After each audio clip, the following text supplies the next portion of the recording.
Hey everyone, my name is Austin Hall. I'm a high school English teacher from Iowa, and I have a book that I want to talk to you about.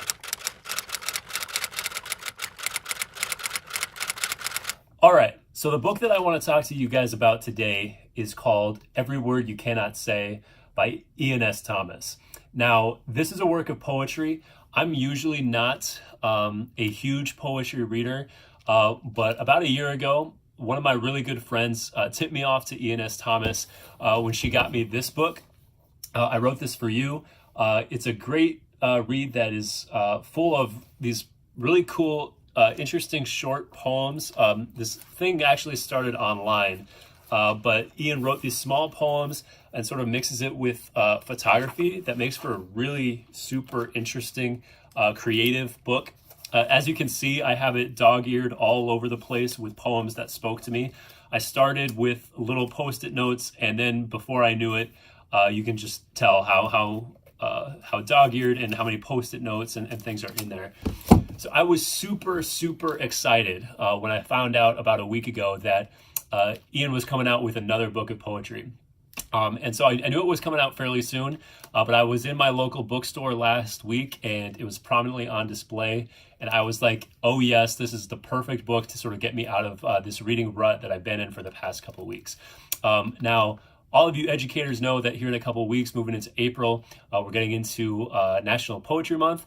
And I really think that this would be a great book, not only for you to read, but for your students to read as well. I actually just got done with a little poetry unit for some of my freshman students. And I know, at least for my kids, for the freshmen in particular, poetry wasn't necessarily always something that they were quick to jump into. And I think that's one of the things that makes Iain S. a great writer and a great poet.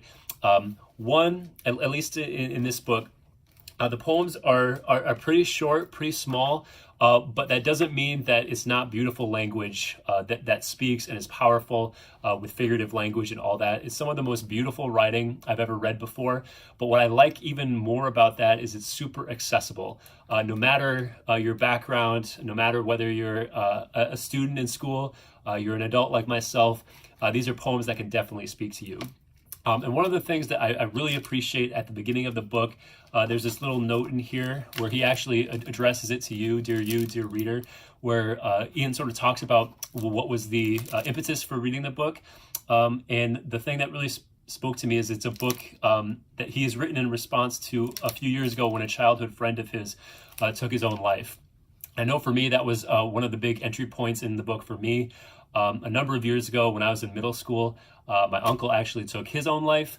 And so the book sort of speaks about how, particularly in the culture we are today, where it does seem so hard to have these real human connections, these human experiences where we actually talk to one another as people and share what's on our mind, what's in our mind and our deepest parts of our heart and soul, that we sometimes let things be left unsaid, and how tragic at the end of the day that really is.